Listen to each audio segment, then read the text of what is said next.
In the next hour, Goldsboro leaders could decide whether to raise salaries for police and firefighters in the city. The police and fire chief are making a plea for the pay raises, saying they're needed to address staffing shortages that are a threat to public safety.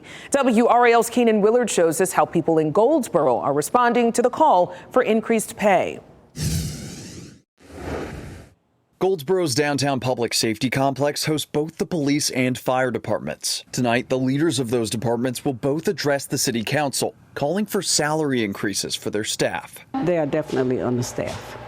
I can see that. The Goldsboro Police Department says as of last month, nearly 34% of officer positions are vacant, and close to 15% of firefighter positions are unstaffed. Both departments say their current salaries are too low to attract and keep staff in Goldsboro. Goldsboro PD says starting salary for officers is the second lowest among comparable cities in the area. For firefighters, it's the lowest starting pay among comparable cities in eastern North Carolina. I'm very concerned because if they're that understaffed, then that means as far as the crime rate, the city is not, we're not covered as good as we need to be. Data shows the overall crime rate in Goldsboro is up 13% compared to last year, and calls for fire services jumped 53% from June to July. The Goldsboro fire chief tells WRAL these staffing shortages make the city less safe for the public and first responders. We need to have full staff,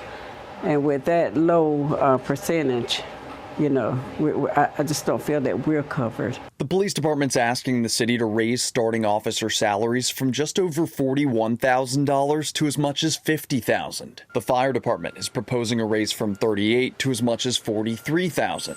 WRAL reached out to every Goldsboro City Council member and the mayor to ask if they'd support the raises. Council members Hiawatha Jones and Bill Broadaway responded, saying they support pay raises for police and fire and are reviewing the pay plans submitted by the departments. Multiple downtown business owners also say they would support the raises for police and fire, saying more staffing is needed to protect their community. Keenan Willard, WRAL News, Goldsboro.